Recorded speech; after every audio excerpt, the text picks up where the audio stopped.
truly, truly honored to make this introduction to you all. Roger Shew.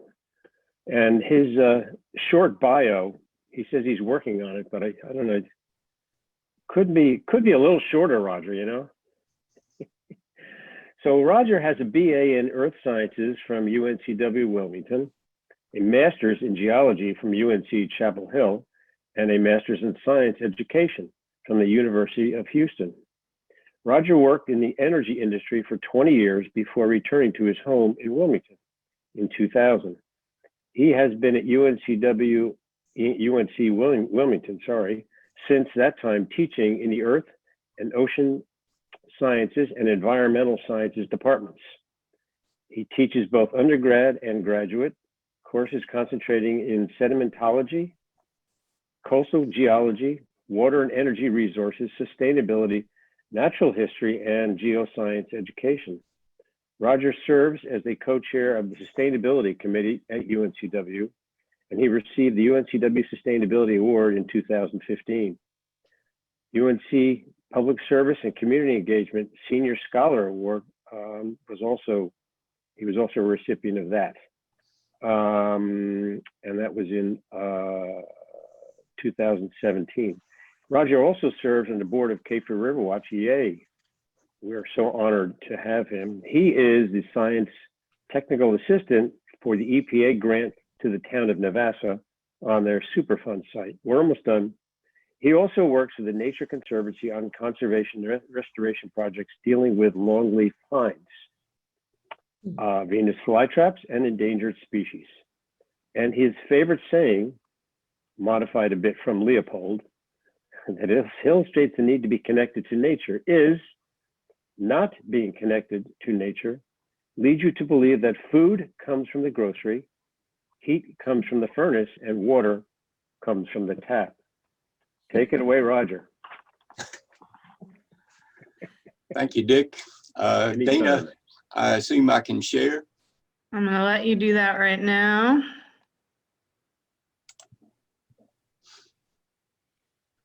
Okay, I think you should be able to.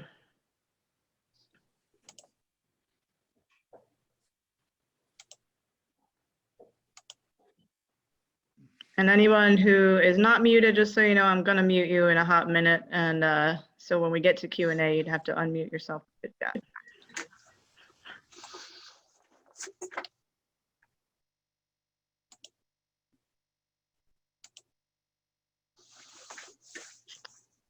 Okay, can everybody see that? Yep.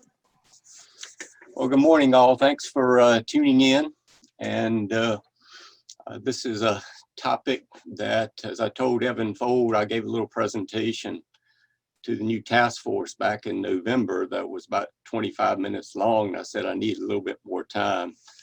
So today I'm going to tell you guys I need more time as well, because it is an expansive topic and a very important topic, particularly for what's going on right now. What I'd like to do is cover several different things associated with this. It's a little history, as I say. There are certainly some issues with the island, but also I want to show you some of the treasures and possibilities associated with the island as well. And one of the things I want to start out with is that this has been said several times before, the concept of a natural area that would protect the unique natural systems and historical significance of the area. It's really a green treasure between Wilmington, New Hanover County, and Brunswick County, which is fastest growing county, and Leland, the fastest growing city in North Carolina. And I'm going to freely quote from lots of sources, two very important ones that I welcome you guys to make sure and take a look at. History of a Landscape for Eagles Island that was put together for the original Eagles Island Coalition. And then there's an underwater archaeological sites publication by Richard Lawrence that provides a lot of the maritime history associated with it as well. And anyway, I'm very happy anytime you guys want to talk about these and other issues, just make sure and let me know. So I guess without further ado, I should get into this so that we can finish by 1 or 2 o'clock this afternoon. So this is a picture of Eagles Island, and I just wanted to highlight a couple of things to start with, a few of the important sites along there that we're going to cover today. There's others too, but these immediately come to mind, all the way from obviously the U.S. North Carolina battleship. One of the times, a lot of the maritime history is here, but it also, the maritime history is all throughout this area on the Cape Fear and other rivers. The Brunswick River, as you can see, widened there for the Liberty ships when they were stored there from the 40s to 1970. There's also some history up in Yavassa, the Yavasso Guano Company, with guano that was brought from the Caribbean as fertilizer back in the 1800s.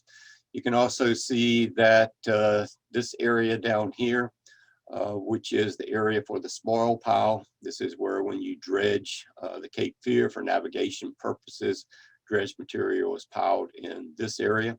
Takes up some 800 plus acres of Eagles Island. And Eagles Island, by the way, is over 3,000 acres in size. There's also something I'm going to show you some data from. It's called the tide gauge right here underneath the bridge, Cape Fear Memorial Bridge, that we're going to refer to look at some inundation with tidal flooding, and what I'm going to call perigeo flooding. And we've also got a couple of other things to look at, such as spoil piles that I want to show you up in this area. So the first few pictures I want to show you, you see these arrows. The first one I'm going to show you is looking in that direction. So I'm basically looking up the Cape Fear River to the northwest. And then the next several, I'll go to the other side of the island and look toward the east on that. So here you can see, looking up the Cape Fear River with Wilmington, obviously on the east bank. The battleship well shown. This is a spring, early summer time frame when everything is nice and green. And as you can see here, this particular thing is one of the best images that you can see. This was associated with Matthew time frame. Cape Fear River is what we call a brown water stream. I don't think there's any doubt about that by looking at that particular picture. And the Northeast Cape Fear River is what we call a black water stream. The difference being is that the black water streams have their headwaters in the coastal plain, where the water is derived from the swampy terrains and the tannins to give that tea color that you're all familiar with. And of course, the Cape Fear River starts up as the Haw and the Deep up in the Piedmont of North Carolina. And that brings a lot of the clay material down from the Piedmont down to our area. And you can see the density difference of the Cape Fear versus the Northeast Cape Fear River. It's not until you get down well below Wilmington that these totally mesh together when you've got that kind of a flow coming down the Cape Fear River. So anyway, this is the springtime. That's the more wintertime picture that you can see. We do have, a large area. That's obviously, again, the Northeast Cape Fear over there and the Cape Fear River main stem as we see it. But if we go into the other side of the area and look east, this is a drone image that was taken for some work being done on the Yavassa site. And what you can see here is several things. In the far background there, that's the Cape Fear. This is the Brunswick River. This is Sturgeon Creek. You can see the Brunswick River heading on down this way. That's the highway over Brunswick River.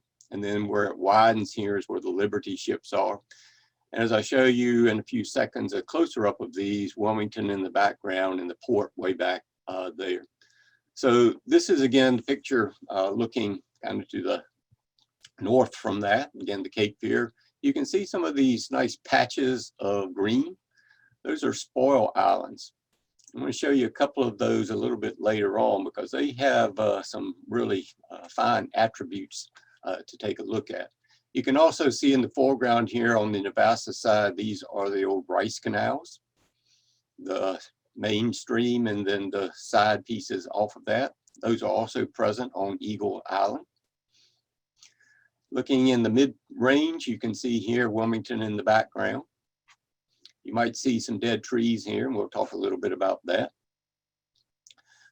You can also, excuse me, and you can also see in this particular picture, again, the port in more detail with the large cranes and the pellet storage on the other side. So a little history to get us started. First appearance, at least that I know of, on maps was way back, 1671. It's called Cranes Island. It's also referred to as Buzzards Island and Great Island. This guy named Ebenezer Hazard said that it was a dismal, swampy island, a haunt for herons and buzzards. I hope I can show you that that's not entirely true as we go. Eagles Island is really Eagles Island. It's named for Richard Eagles and his brother. These were planters that came from Charleston, called Charlestown at that time. In the 1800s, this was really an important area. It's really an industrial annex, as I call it, to Wilmington here, with lots of sawmills, docks, and very importantly, the turpentine distilleries and storage. As at that time, naval stores were the #1 commodity for this. And as I'll show you, Wilmington, the #1 shipping place and storage area for naval stores for the entire world. Area was used for rice planting beginning in the 1730s. People came up from South Carolina to establish rice plantations along the lower Cape Fear and some of the tidal creeks that run into the Cape Fear.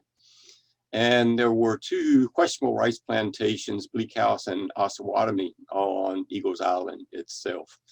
Rice began, as I say, in the early 1730s and extended on until after the Civil War, when it went into decline. Now, importantly, on Eagles Island, just like on the Wilmington side of the river, several shipyards have been in place since historic times. One of those, the Berry Shipyard, starting in 1848, was pretty well known. It supplied ships have many purposes. It's noted for constructing the Ironclad, North Carolina in 1863. And of course, the big thing about Wilmington, Eagles Island, and all this area is that water rules and has a very long and important maritime history. And this is one of the things that we really need to try and preserve as much as possible. And of course, ferries operated between Eagles Island and Wilmington all the way from the 1700s to 1935. For those of you who don't know this area or came here later, didn't grow up here and hear all the stories, there wasn't always bridges getting from Brunswick County into New Hanover County. And in fact, those 2 north bridges that we have now, which have been refurbished, of course, but it wasn't until 1929 that those bridges were in place to be able to take traffic from Brunswick County and across Eagles Island, Brunswick County into Wilmington. Eagles Island itself kind of went in decline around World War I, associated with the decline of naval stores too. And I just want to highlight for you that I want you guys to all know, to show that you are historians and well known of facts, is that this really is Eagles Island. And it's not like my friends at USGS on this topographic map got it wrong. Okay? It actually is Eagles Island, named for the Eagles brothers. And this fella, kind of famous, Louis T. Moore, as it says here, a stickler for historical accuracy. He got mad at the newspaper, the Wilmington Star, because they kept getting it wrong. So he wrote a guy a nasty letter to tell them that they should get it right if they're going to be publishers of the news. Could be a thing for what we have today, right? So anyway, he suggested that his reporters be forced to write Eagles Island 100 times on the blackboard so that they get it right the next time that they do it.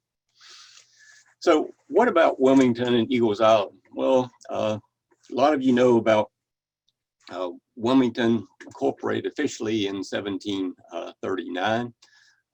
It was New Carthage before that. It was renamed Wilmington in 1739. Of course, Brunswick Town was the first settlement along there, 1727. But this area's had a long history. It says here, as pleasant and delectable to behold as is possible to imagine. Wow, that's a pretty ringing endorsement. And so that's what was said of the Wilmington area. And what you can see here is one of the early maps of Wilmington, the layout of the town along this area. Of course, Eagles Island is over on this side.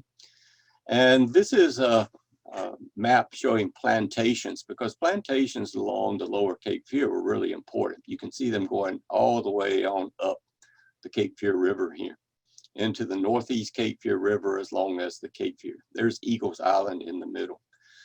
I'm going to mention something a little bit later just to show you now where that is. This is the Kendall plantation. It's not on Eagles Island, obviously, but I wanted to show you this really fine image of the rice plantation and some of the issues associated with that.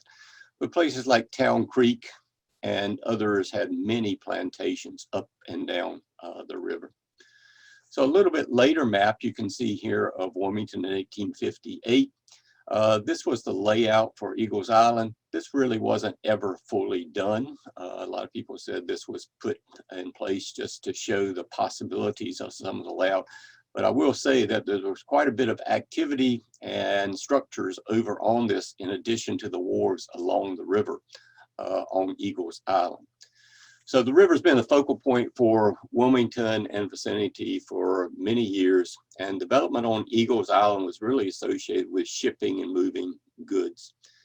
Now, one of the things that everybody should know is that the river has not always been deep, and dredging actually started way back there in the 1800s. In 1871, it was dredged to 12 feet up to Wilmington to get ships in. And you can see the history of that as it goes along. Today, 42 feet. It's 44 feet out at where the river runs into the ocean. And right now there's some discussion and some things that we're looking at, Cape Fear River Watch as well as others. The ports want to deepen the Cape Fear River to 47 feet up the river, as well as 49 down at the ocean, to be able to get the Neo-Panamax or New Panamax ships into the harbor to compete with others along the East Coast. I'll show you some more of that in just a second. Well, today, Wilmington, 126,000, New Hanover, 234,000, large amount of growth. In fact, it's said to be likely to double, and this is some of the issues associated with development in the area, double by 2040 in population. And Brunswick County, fastest growing county in the state. As you can see here in Leland, the fastest growing town in North Carolina, at least in 2019 to 2020. And so this is one of the reasons why, to me, it's really important that we get to the point of preserving some of our areas that are fast going away. I think a lot of people come here because of the, the climate, the natural areas, and the history, and the friendly people, obviously, as well, like you guys. But one of the things associated with this, you can kill the golden goose if you don't take care of some of our areas. And I think that's one of the things that we all need to be thinking about as we advocate for smart growth and maintaining some of these natural areas that we have. So why did people move on the Wilmington side? Well, this one map shows you the whole story. This is an elevation map, basically, and the reds are the high elevations. So who in their right mind would want to be over here, right? So you're up here in this area and you get out of the mosquitoes and the floods and that kind of thing as you see it. So the layout of the town was on this side of the river. You can also see over on the Brunswick side, Leland, Belleville, Navassa's up in here. So development also on this area. So this is Eagles Island right in the middle. I did want to show you, and by the way, you guys are going to get tired of seeing maps. It's one of my favorite things. So I hope you love maps as much as I do, or close to it, because I think maps really are a chance or an opportunity to see change over time, which for a geologist like me, or the biology aspects of it, I just think it's really important to see what things were, what they are, and what they may be. And if you look at this particular picture, you can also see on this 1948 image Alligator Creek and Redmond Creek. And you might notice that both of those connect over to the Cape Fear River, which they don't do anymore. So some of the connectivity associated with that, moving waters in and out across Eagles Island was important. And of course, one of the things at the south end of Eagles Island, just to go ahead, so that we're going to concentrate on the north end, but I thought we should show you this as well. South end of Eagles Island, 800 or so acres. This is the area that the Army Corps of Engineers has. You can see in this image the ports and the cranes. And of course, as you deepen the river, you got to do something with that sediment. And one of the things that's done with that sediment is to put it up onto the dredge spoils on the southern end. So the sails that are on Eagles Island southern end, the current elevations of those spoil areas is 40 feet. So that's a high point. And they're now looking at raising those dikes, as you see here, because they put a dike and then you can pump the spoil inside of that up to about 50 feet.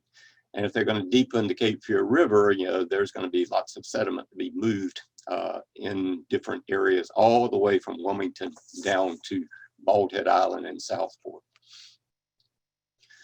So I'm going to talk to you a little bit about some maritime history now. I think that's what we should probably talk about. And so if you look at Eagles Island, this is one of the famous pictures from it. That's Wilmington on the other side over there. So those are naval stores barrels right there. These are naval stores barrels. And some of these are the warehouses associated with that on Eagles Island. So these late 1800s, early 1900s were really an important time. And by the way, Eagles Island is referenced in, some of you may have read the book, and I highly recommend it if you haven't, is Wilmington's Lie concerning the 1898 coup. And it references Eagles Island. In fact, some of the things put over on Eagles Island was because, you didn't want to have the chance of explosions over on the Wilmington side, as well as the smell of some of the turpentine in the city associated with that. So there's comments relative to this in that book as well. I want to highlight for you just quickly, turns out that there's railroad, and this is the railroad that we basically have today coming across. This railroad went all the way from Navassa down to Southport. And when you looked at this, this particular one in 1911 was called the Wilmington, Brunswick, and Southern Railroad. And so this, by the way, the WBS Will Be Slow was the nickname for that railroad because it really didn't move very fast. But anyway, this came up to Navassa. And then this 2-mile spur that you see going across was operated by the Precursor and Atlantic Coastline Railroad as well. This is the subject of issues today. I don't have time today, but I will show you one slide later on about that. So during the 19th century, Eagles Island was the scene of lots and lots of activity, lots of turpentine distilleries, shipyard activity. This is the sign for the very shipyard that I mentioned to you, and that's a drawing of it. This is the book I mentioned to you. That's really an important one with lots of good information. And along the west bank of the Cape Fear, along Eagles Island there from the battleship on south, there was, not anymore really, there's still some, but there used to be some really good things that, particularly at low tide, you could see quite well. Some of these have gone into much disrepair, but there's still a very big underwater archaeology unit associated with looking at all of these different wrecks that are on the west bank of the Cape Fear. So I'm going to show this map in a little bit more detail in just a second. This Berry Shipyard, this sign is on the other side of the river, but the Berry Shipyard was on Eagles Island. And it was famous for lots of things, but probably perhaps most famous for the Ironclad, North Carolina, which was built in 1862 at the shipyard. This is just an image of it, a drawing of what it looked like. It had a twin, by the way, that was also built here in Wilmington. That was the Castee shipyard on Wilmington side in 1864. And that was, you know, a picture of, you know, what it looked like. These were not all that successful. These were 150 feet in length. Width or beam was 32 feet. And in doing this, they wanted to get it out there for the Confederacy. And so Berry actually scavenged engines from some other ships and put on the Ironclad, but they were too weak to actually keep it going on the swift current of the Cape Fear. So most of the time, this thing had to be towed by other vessels to get it anywhere. And it turned out that with a 14-foot draft, it kept running aground as well. Remember, it wasn't deep river back in those days. And all it says, although poorly built and unfit for combat, the Union didn't know that. They stationed this thing down at Southport during the Civil War, and hey, it was sitting there as an ironclad, right? It was a deterrent.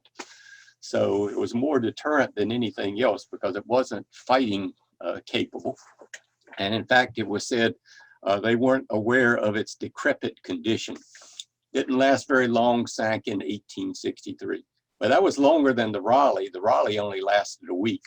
So anyway, that's kind of a short history of the ironclads for this area.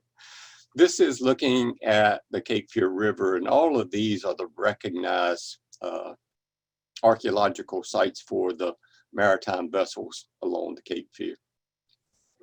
So there is where, right today, if you were to have the ferry going across there, and some big history of ferries coming across, this is where the ferries would come across, and that's where it is on this image. That's the John Knox, which is the fuel-powered ferry that was built in 1919 and went through 1935. There's a series of these. I'll show you a couple of images in a second. One of the ones that you see here, the 0027, that's how it's recognized in this publication. This is the H.G. Wright. This particular vessel was used to help clear stumps and trees and other things from the Cape Fear to keep it navigable, operated by the U.S. Army Corps of Engineers for that. And of course, part of that was recovered from the river and stored for a time over at the Cape Fear Museum over on Market Street. And this particular one, as you can see, built in 1882 as a workboat. And so it really was typical of some of the vessels at that time. So what I wanted to show you was a little bit of history of some of these vessels as you see them. What you can see here is back in the 1860s, this is A.P. Hurt. It's a stern wheeler. And this one went from Wilmington to up to Fayetteville, 135 feet in length, width or beam was 24 feet. This is one of the ones that was on the river for many years that you could see, the Argonauta iron hull steam powered tugboat, 1876. That's what it looked like. We also had some of the ferries. This is one of the older ones. So the length of this one was 8 horses and 1.5 horses wide. I don't know the feet, so I'm going to give it to you in horse length. And then we also had the USS North Carolina, 758 feet in length, 108 feet in width. This particular one draws, or the draft is 31 to 35 feet. $70 million for that particular vessel. Notice back here, this steamboat, 14,000. We also had, very importantly, the Liberty ships in our area. This was the original one, the Zebulon B. Vance, built in 1941. 440 feet long, 56 wide for $1.5 million. And then moving up to current times, this is the largest one coming into the port. This is the Hyundai Hope, came in 2020. 1,200 feet in length and 157 feet in width. This particular one, you see all those containers up there. Those containers are 20 foot long by 8 feet high by 8 feet wide. and this can carry 14,000 of those particular ones. These vessels cost over $100 million. So I just wanted to bring you a few things. I love history stuff, particularly when you read old things. This particular one from one of the newsprints of the day, the Wilmington Daily Herald in 1860. The Hurt was intended to ply between the port of Wilmington and Fayetteville. She can accommodate 50 passengers and carry 125 tons. The accommodations are airy and pleasant, a great care to the comfort of the passengers. And for the captain, it's unnecessary to speak of his long experience and his affability. And he's eminently fit to command such a fine boat. Now, in that flowery language, I just think that's really fantastic to be able to hear that kind of stuff. So whenever you're looked at this, these guys would move up and down, but sometimes things happen. Remember, this wasn't a deep area. Several steamboats are aground at various points in the river. And they said they may not be able to get them out for the fall, but fortunately a rainfall event came along. The river rose 3 feet and the Hurt could make its way back down to the port. And the merchants were happy because they could see all the naval stores associated with that. By the way, the remains of that particular one was in the area between Dock and Orange Street. Then we got some of the ferries. This is some of the ones early 1900s, late 1800s. This is a postcard of one of them, 1908. Actually became powered 1907, then operated to 1935. Remember, the bridge wasn't built until 1929. So the ferries operated for a little while after that. There were 2 of these ferries operating, as you can see here, the Menantic and the John Knox, going between Brunswick and Wilmington. And then the battleship area that you're seeing here, the battleship area, is really important on the east side. Well, on the west side of Eagles Island was the position of Liberty ships. And Liberty ships were stored in this area following World War II. Of course, the Liberty ships in Wilmington were, synonymous with World War II. And we're the World War II city. And this is Zebulon Vance again. And one of the things that happened during this is the Wilmington's population in 1940 was 35,000. But the shipyard ended up employing 20,000 people. And this shipyard built 243 ships just in that 5-year interval. It's really an amazing thing. Following the war, a lot of these people, left again. But this was kind of a legacy for the area. Now, as I've told several of you, and this is kind of a history for me as well, and my wife, as a matter of fact. My wife's grandfather worked on one of those ferries crossing the Cape Fear River, and my father worked to maintain and guard these Liberty ships in the Brunswick River back in the 1950s and 1960s. And so this whole area, as you can see in the Brunswick River, was lined with those vessels. In fact, they had to dredge and widen the Brunswick River. This is what it looked like before those ships came in. And this is what it was afterwards. So they widened the Brunswick River from 600 to 1,200 feet so that they could then put all of these ships along the banks of that for storage. They were used occasionally, but ultimately they were scrapped, and the last one was scrapped in 1970. That's the same point, just to show. And I can't let you get away without a little bit of geology on the side. There's Carolina Bays, by the way. Before you had all the development, these were very obvious along even the banks of the river system. And then the battleship itself, pretty important for us. Battleship was brought home in 1961. These are all the tugs that are moving it into place. The battleship is 758 feet long. And at this position, the river was just over 500, 600 feet wide. So those tugs that you see there trying to move it into its berth place there. Well, the North Carolina was going to be scrapped. And so the people of North Carolina and others got the idea that maybe we should bring it to North Carolina as a memorial to World War II veterans. And lo and behold, with folks like this kid, that's me, by the way. So anyway, no, just kidding. So that is happened in the school systems. Kids were encouraged to give their dimes. In fact, they had these little pouches of things that you put your dime in to contribute to bringing the North Carolina home. And truly, it was a North Carolina-wide effort to bring the North Carolina into Wilmington. And again, one of my connections with this is my father was on one of these tugboats right back here as they helped to move the North Carolina into that dock. By the way, that's the Fergus Ark. They told the Fergus Ark that they should move because the Fergus Ark was going in the way. But Eldridge Ark on the Ark said, I'm not going to move it, because that was a restaurant at the time. So the Fergus Ark was said, dine afloat. And so this particular one from 1951 to 1965 was a restaurant on the river. It was the foot of Princess Street.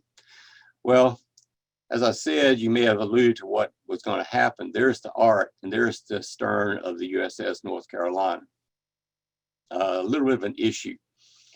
The owner was on that boat at the time, as the story goes, and as it hit it, he jumped off. So, and looking at this thing, by the way, the Fergus Ark was used, since it's a little bit of history too, used by the Army. It was a banana boat, a gambling ship, returned to Wilmington for the Coast Guard, office space, and last as a restaurant. By the way, last we heard, it moved to Fort Walton in Florida. But there's the ship, and there's hitting Fergus Ark, as you can see. By the way, Eldridge Fergus wanted $25 in damage. They settled for $3,000 though. So anyway, the battleship is really an amazing thing. Commissioned in 1941, decommissioned in 1947.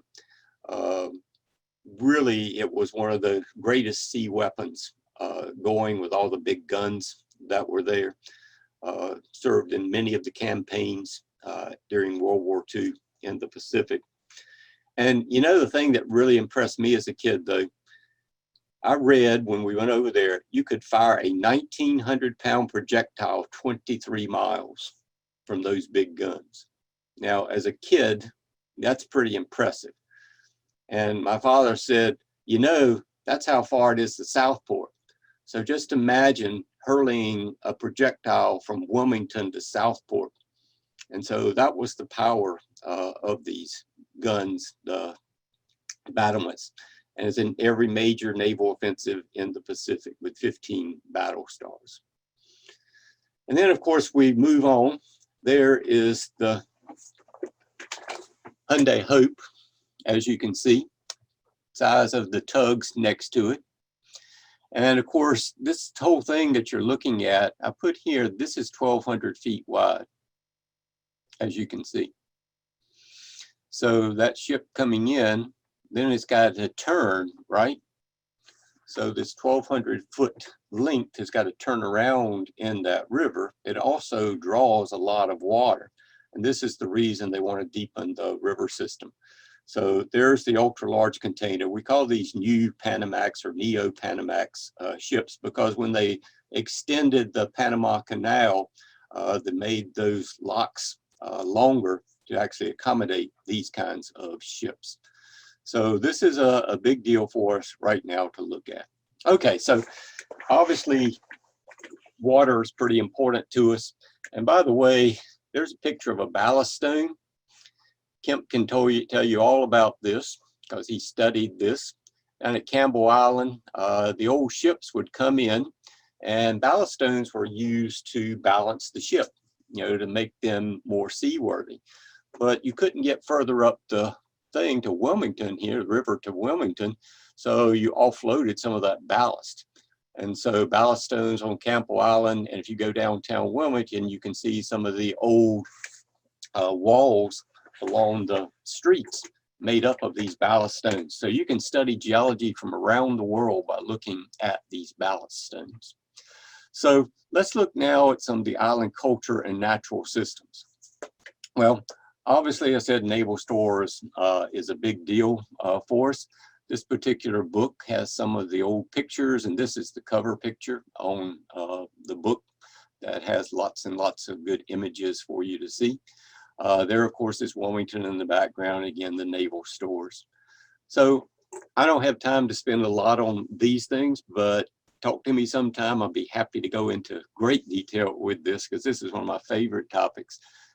Look at this Wilmington Naval Stores. This is from the New York Times, 1877. Wilmington, spirits of turpentine, resin, firm at $1.45. Crude turpentine, steady at $1.25. Yellow dip, virgin oil, tar, steady at $1.80. So this was really a big time stock commodity for people to look at. And there's Water Street in Wilmington with all the barrels piled up, in 1875 to be taken around the world, really. Wilmington was the naval stores capital. And these are some images of just places to go around here. I could take you to ones up near Jones Lake. It's called Turnbull. Got lots of old naval store stuff. But I can show you ones here on the campus of UNCW. We've got tar kilns as well as notch trees, and also down the Green Swamp and many other places that has this kind of scenario.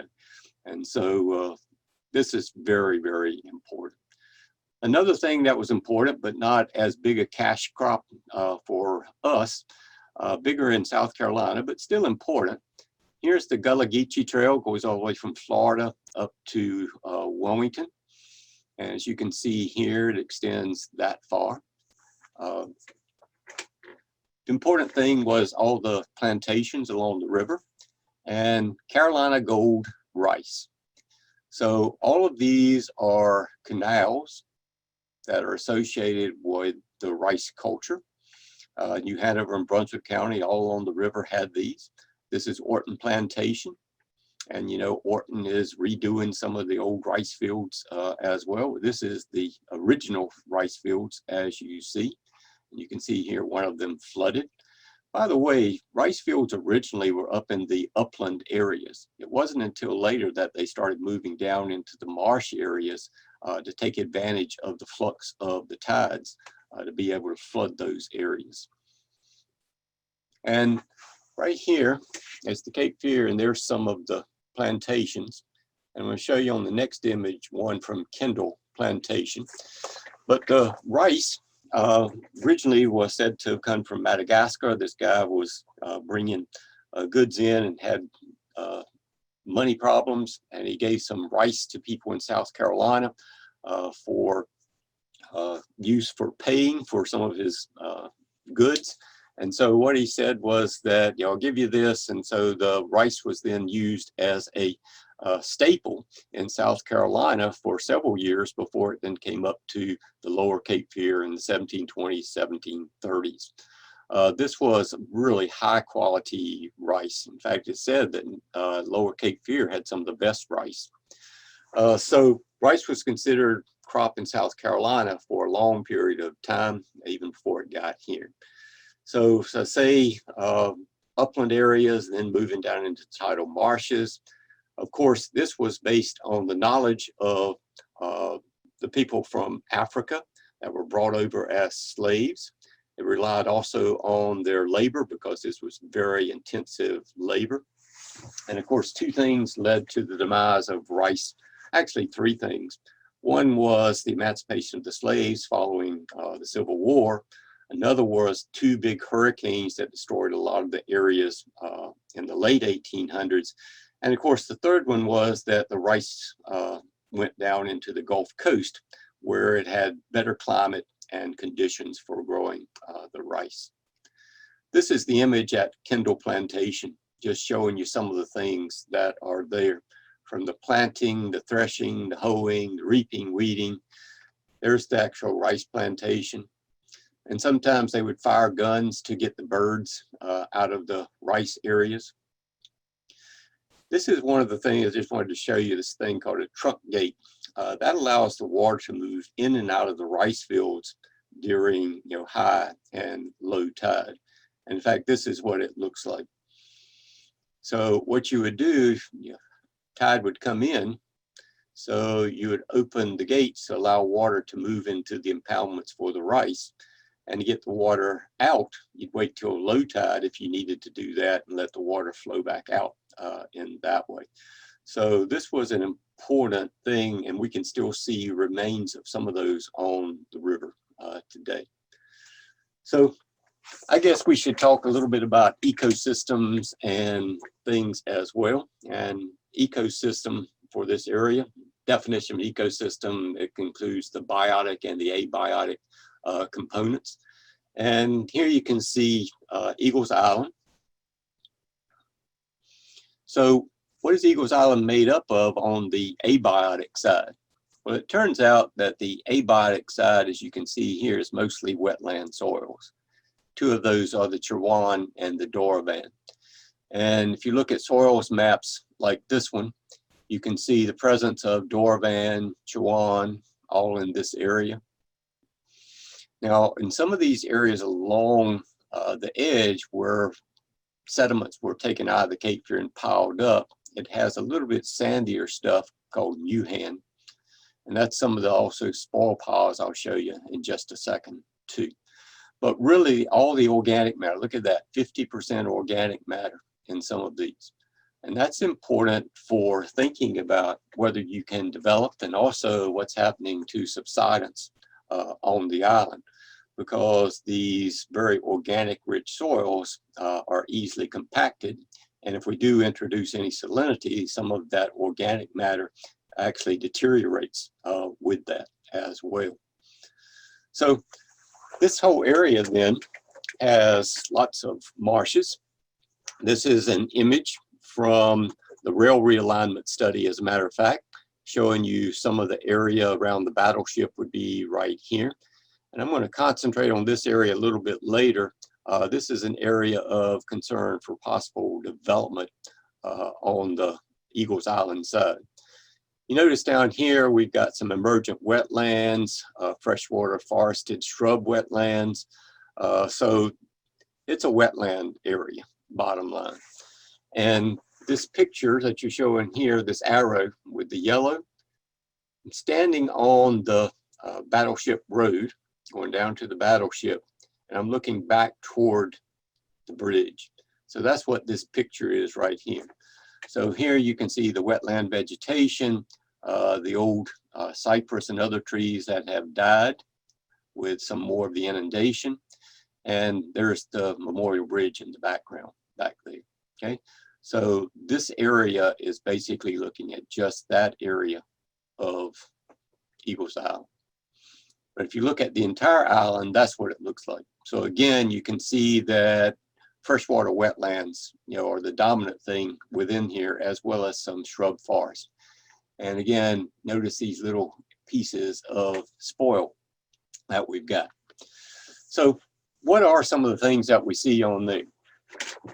I think Mr. Hazard was absolutely wrong back in 1778. It is kind of a swampy island, but it's certainly not dismal. And one of the things that you can see within this in looking at data is that there's a actual wide variety of species present on the island.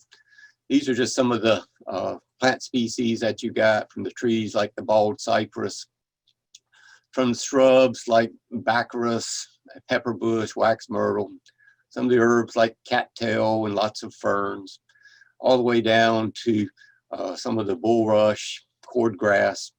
And by the way, this particular one, the giant cordgrass, back then it was called Spartina Sinosauroides. It's now Sporobolus Sinosauroides. So I'm going to show you that as well. But one of the most famous trees, and this isn't present on Eagles Island, at least not that particular tree, which is gone now. But I'm sure a lot of you, if you've been downtown, you've seen this sculpture, as well as you may have heard about the dram tree. And the dram tree, this sculpture that's there, it mentions that for centuries, the moss-covered cypress served as a sentinel welcoming incoming and outgoing sailors. And of course, the saying was that they would take a dram to celebrate as they came into port to Wilmington, and then they would take a dram on the way back out. I think they were just having an excuse to take a dram, you know, coming and going myself.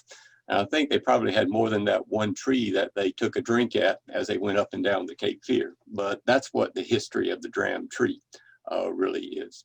And these are just some old images. That's a postcard of the dram tree. A real photograph, and there's what it looked like. So why am I showing you this? Well, it's a cypress. And a cypress is the most abundant tree that we have on Eagles Island, whether living or dead, like the ghost forest that you see here on the Northeast Cape Fear River. And some of these ghost forests, as we call them, because of subsiding soils, breakdown of the organic matter, which that is very organic, as I said, and even a slight salinity increase can lead to the loss of these trees. Here's some of the other vegetation that's there. This is the giant cordgrass, as I told you about. Baccharis, cattails, one of my favorite plants, lizard tail, as you can see there. So this is what one of the pictures of the area might look like, with the grasses as well as the cypress. This is going up into one of the high areas on the north end of the island. But we've also got a few invasive species too. Here's Phragmites. Phragmites australis is, you know, one of the ones that is not just along the Cape Fear area, but in many places. It really can outcompete some of the other vegetation. And another one that's there is the Chinese tallow. This is on every high point on the island now. Some people call it popcorn tree, and I think you can see why they call it the popcorn tree. But this tallow, you know, really birds love it, and then they poop it out all over the place, and when it can hit the ground, you know, you're going to grow Chinese tallow. It's at the battleship, it's on every one of our dredge spoil islands that's there. So one of the things we look at with these, are they displacing native species in some of these areas or not? So another thing I wanted to show you is some of those spoil islands. This particular picture shows you the Northeast and the Cape Fear River. And you see this horseshoe bend, as we call it. Well, that horseshoe bend, that used to be just the only way you could get up the Cape Fear River. By the way, before I go on, notice all of the rice canals that are on Eagles Island here. It's also over in this area of Nabassa and throughout this area. So I'm going to hone in on this area in yellow. There you can see it a little bit better. And look at these green spots. Those are high spots in the freshwater wetland. These high spots are the old spoil islands. So you notice this, that was cut through. Well, that cut through was done because people didn't want to go around there. This guy was over here and said, well, shoot, I can see the river. We'll just cut that off and that'll be a much shorter path. And I don't have to do all my turning in here as well. Because this was the way to get from Wilmington up to Fayetteville. Okay. By the way, those ships that were running aground, as I mentioned to you in the Cape Fear, that was the reason why in 1915 to 1930, why they put the lock and dams on the Cape Fear River, was to manage people to be able to get up the river, even during low water flow times. So I want to show you a couple of pictures of A and B here, but first, it turns out that in 1931, before 1931, that was the river. So they cut this out, as you can see here, 600 feet wide, give or take. So this is one of them. Okay, there's my horseshoe bend. So A right here. I'm going to show you A and B. So A is this little thing. I'll call it an island because it really is an island within the marsh. And that picture that you're looking at here, standing on the island looking across, that's what it looks like.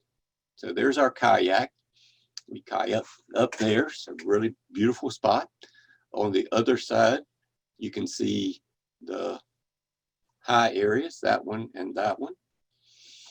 And if you go up onto this little island here, look at it. That's a big oak tree, live oak tree. There's also pines, loblolly pines on the sides. And along the edges, juncos, baccaris, palmettos, wax myrtle.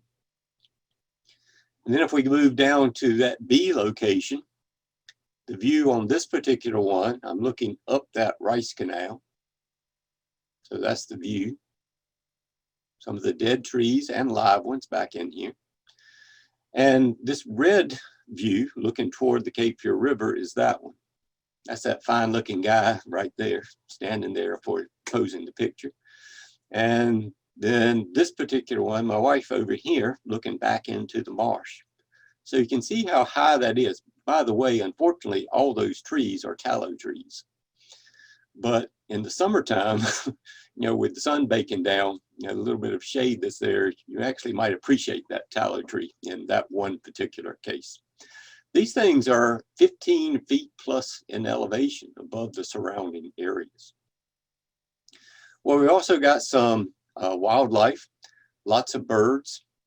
Birds are really spectacular. It's a great place to go birding for those of you who are birders or not birders, just like to watch them.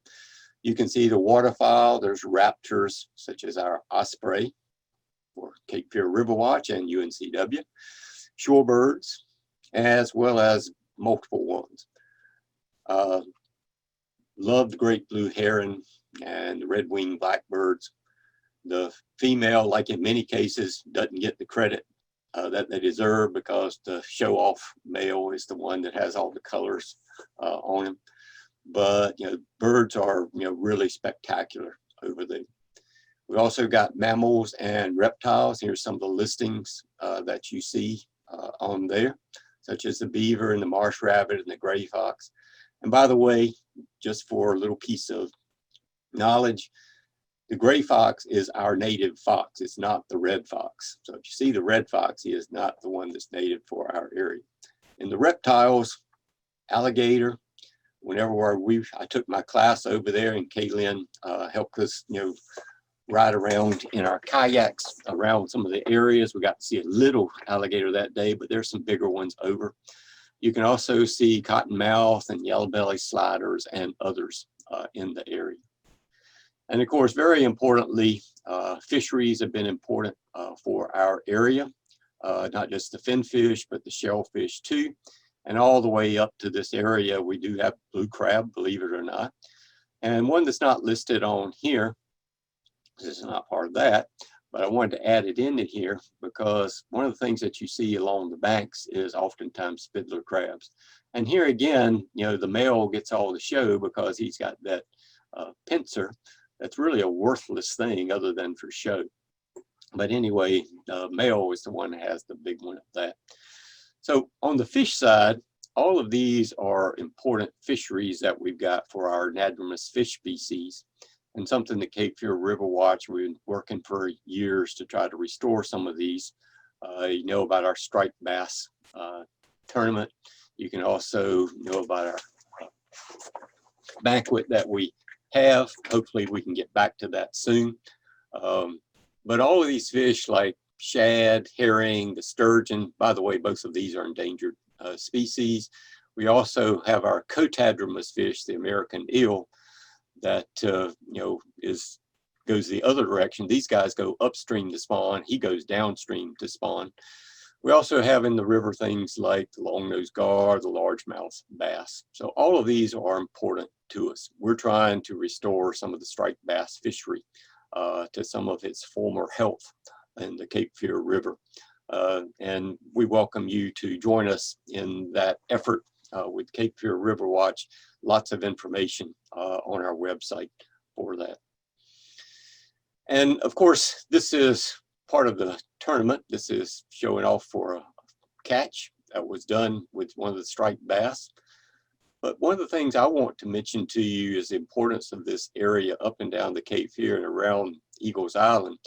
If you look at this area, turns out marsh grasses are some of the most productive areas in the entire world. So these are primary nursery grounds. And these primary nursery grounds provide both forage and habitat for many of the species that I was just showing you. And so it's important that we keep these in good health all the way up and down the Cape Fear River. And one of the things with this, of course, I mentioned to you was deepening of the port. And one of the things that's going to happen with that, of course, there's lots of reasons to have deepening of the port, but we need to make sure that we are cognizant of its impacts as well. In this particular case, these new Panamax ships, as I said, need to have a deeper river so that the draft of the ship can allow it to come up the river. These deep draft areas like Savannah and Charleston, are areas that have even deeper waters. But to compete, a lot of people in the port say we need to deepen our port. This is going to be close to $800 million effort to do this. And one of the things we need to look at, in addition to the job growth and the increase in imports and exports, is we always need to be aware of impacts to the natural systems too. And a few of the things that's been listed as impacts for the river are increase in tidal range, slightly more 1-inch storm surge related to any storm that would come in. The reason this is because this gives you better connection to the ocean as well. You also see a slight salinity increase, again, because deepening of that, the salt water moves up as a wedge in the river. The isohalines, that's the equal salinity lines, they move upriver almost a mile in some cases. So 1 part per thousand higher at the surface, but at the bottom, about 5 parts per thousand higher. And some of the creek mouths, like Town Creek and others, you can see a slight increase in salinity. And there's been several studies looked at, what will happen if you have a slight increase in salinity. Then what you're going to do is you're going to move that vegetation that's adapted to whatever the natural condition is, move it slightly up some of those areas. So some of the effects that are going to be along the Cape Fear, this isn't just Eagles Island, would be some of the tidal swamps and freshwater areas. So some of the primary nursery grounds that would be impacted would be 33 acres. And of course, we need to think about our fisheries that might be impacted as well. Again, it's just one of those things that we should be aware of, and as interested citizens, be anxious to know, what's going on in our natural world that we have. And of course, one of the things that you see, this is the salinity, by the way. 1 to 3 parts per thousand, by the way, is slightly saline.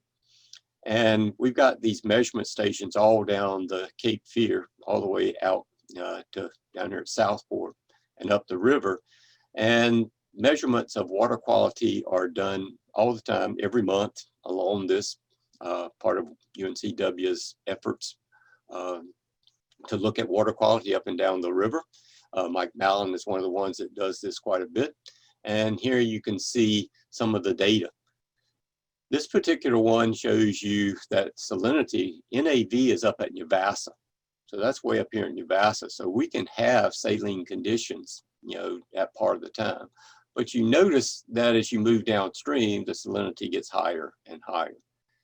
I show you 2018 to compare that. And in comparing that, it's really, very different. 2018, you might remember, we had 100+ inches of rainfall, though. And so at that time, with all that runoff, salinity didn't go as high up the river as during some of the normal drier times. And we do have dry times here on the Cape Fear. So what else is happening? Well, as I say here, can you say Water Street? So this is Water Street. And when you look at this, one of the things I want to talk a few minutes about is some other issues that we have associated with water. Now, water is the benefit to us, But, you know, to live with the water, you've also got to suffer some of the consequences too. So it turns out that we have storms and sea level rise and tidal flooding. That's really important. What this is showing you is some of the tidal flooding today in 2030 and 2045, and there's Wilmington. So we are increasing in our days of tidal flooding or nuisance flooding or sunny day flooding or perigeal flooding, whichever term you want to use, king tides, all of those apply. So what I want to show you is some of the things associated with this. Now it turns out the highest tidal flooding along the Cape Fear up at the Wilmington and Eagles Island occurred associated with hurricanes. And you can see here, Isaias, Florence, Matthew. And what this image shows you, this is NOAA data from that tide gauge station I told you about. There's minor flooding, there's moderate flooding. And associated with Isaias back last year, you can see it got into the moderate flooding category. In Florence, did the same thing. In Matthew, the same thing. These were relatively short-lived events. These are individual days as you see them. You can also see that Hazel, lots of storms led to this. But I'm telling you, you don't need a storm to have this occur. This particular one is from last November. And so what you're seeing here is, you know, the tidal flux. Remember, we have a semi-diurnal tide, 2 highs and 2 lows of about equal proportion every day. Well, what you notice is the change from high to low as it goes. You know, look at how much it's getting bigger. So why is it getting bigger? It's because the alignment of the moon with the earth and sun.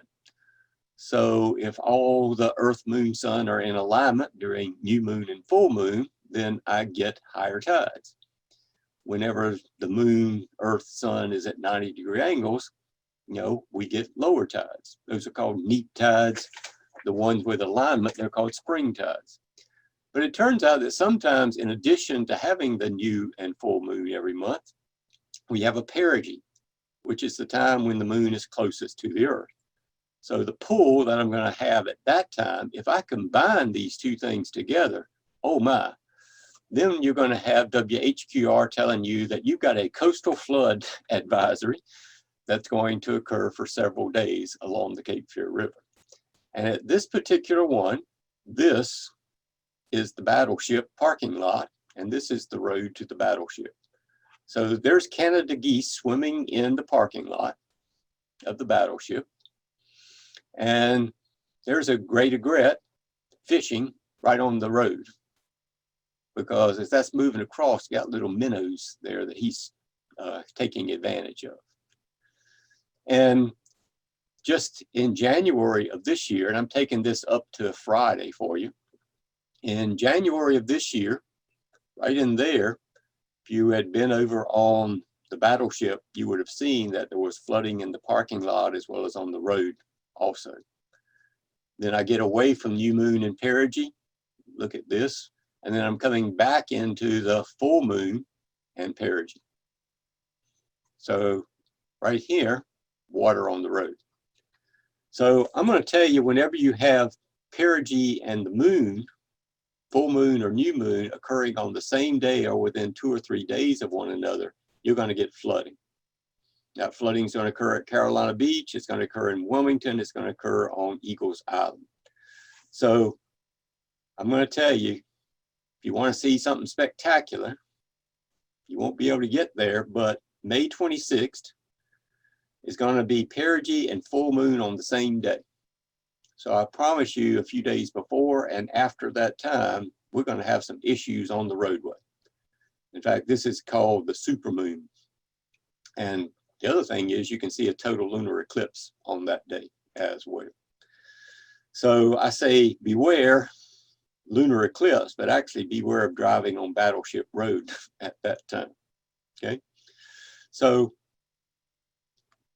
here's the prediction for you.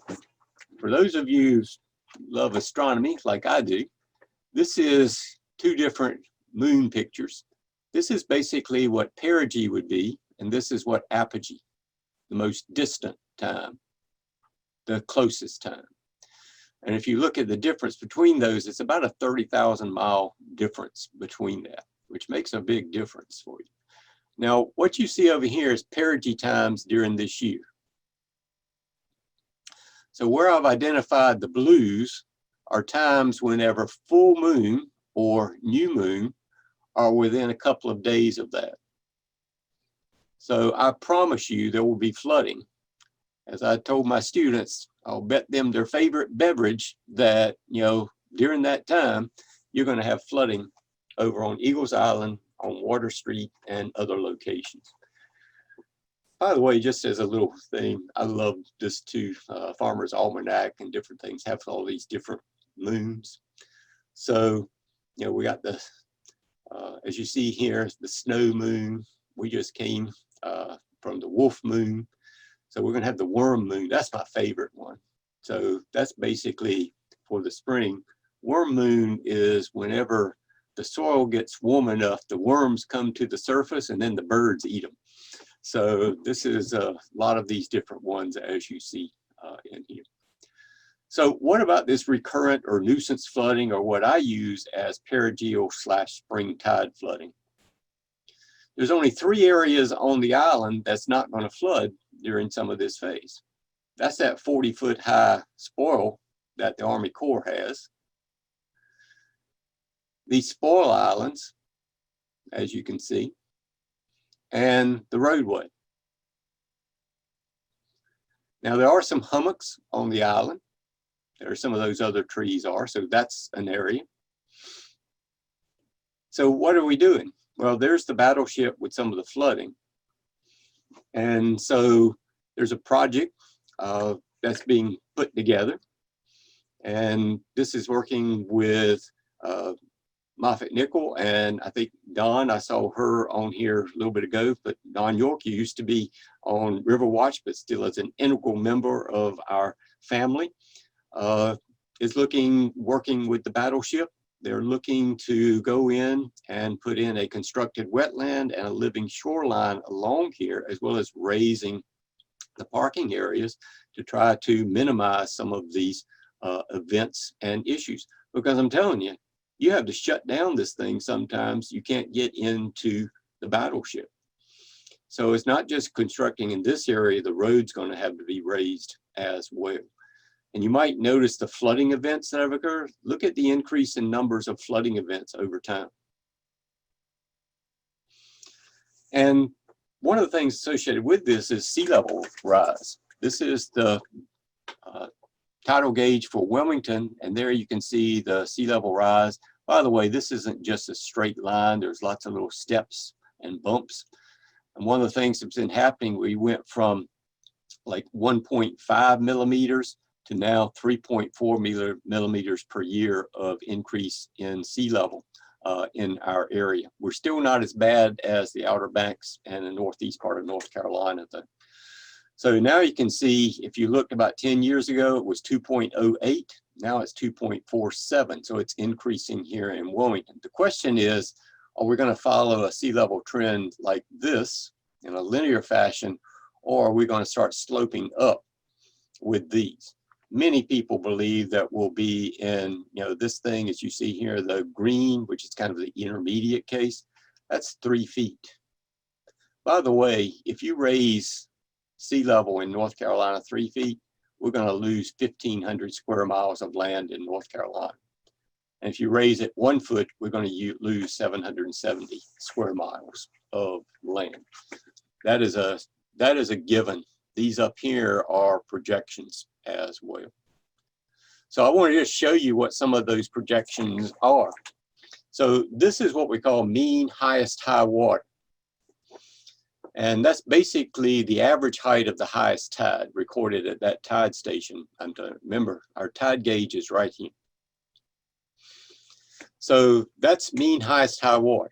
Next picture is 1 foot of rise. The next picture is 3 feet. The next picture is 5, and the next is 8. So this is a big issue. I want to bring your attention to that little bump right there. That's the area just south of the battleship.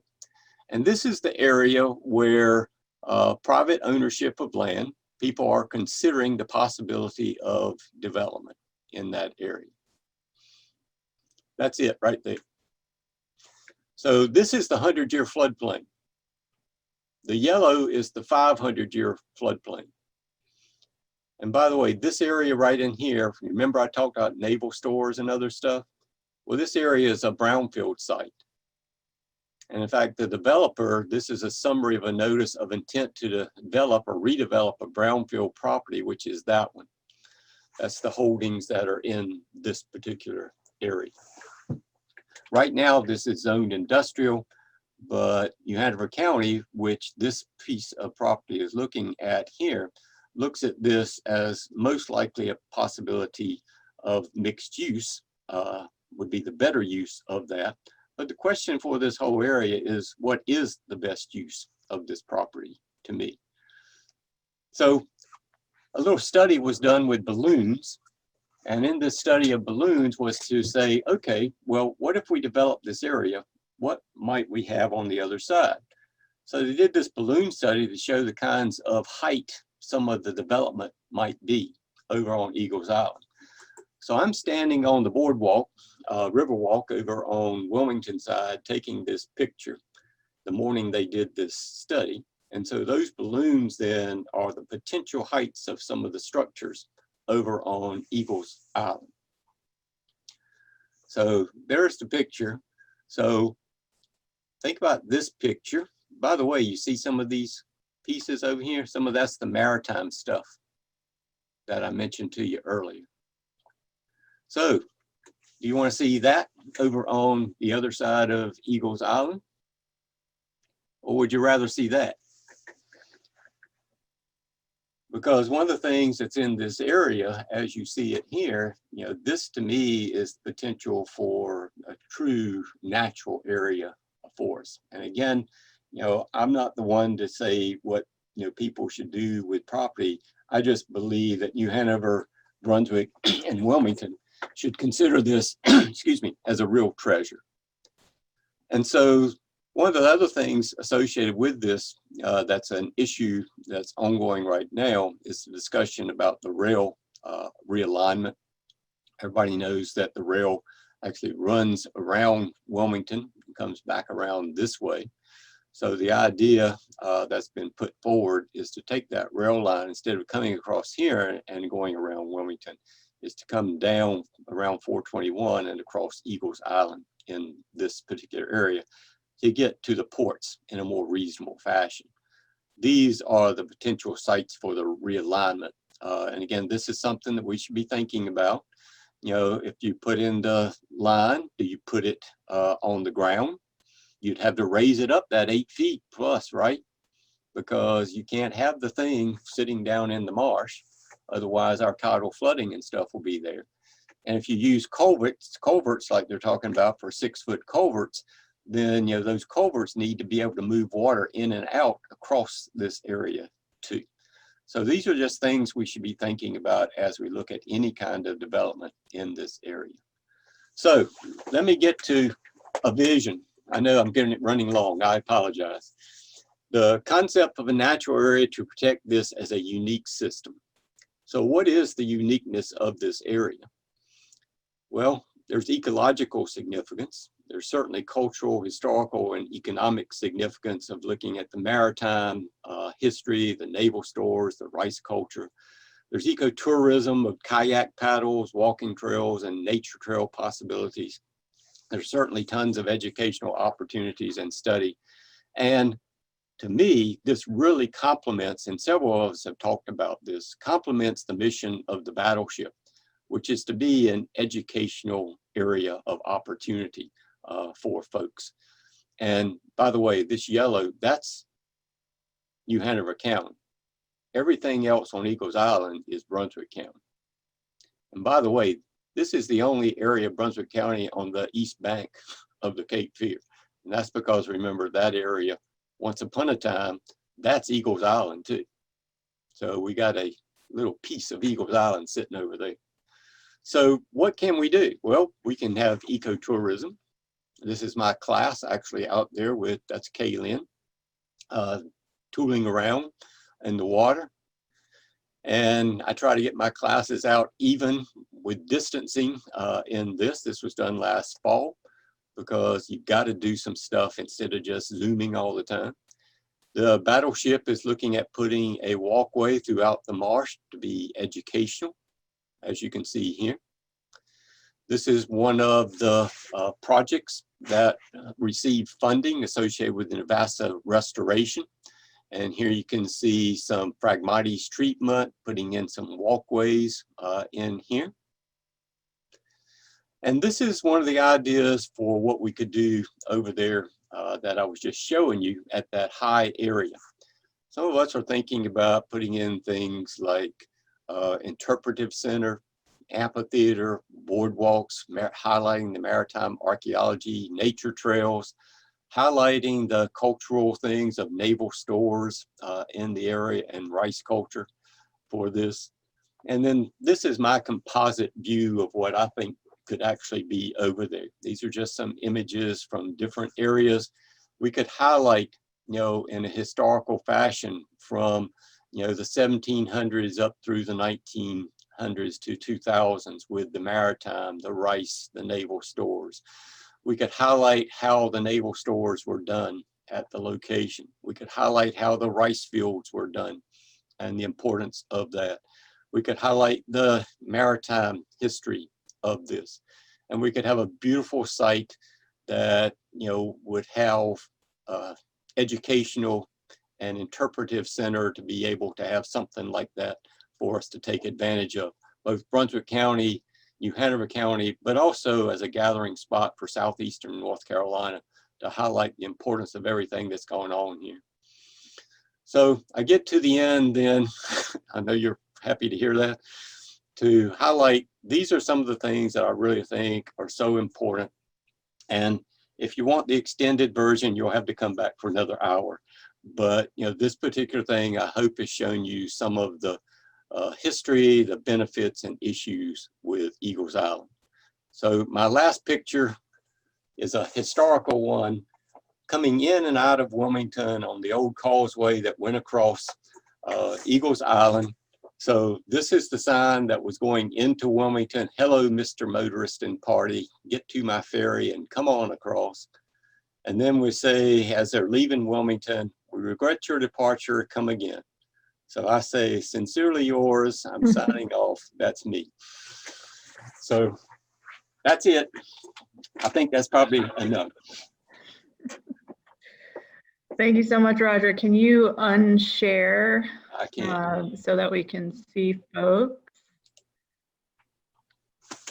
Thank you. I apologize for going so long. I don't think anybody minds. You're the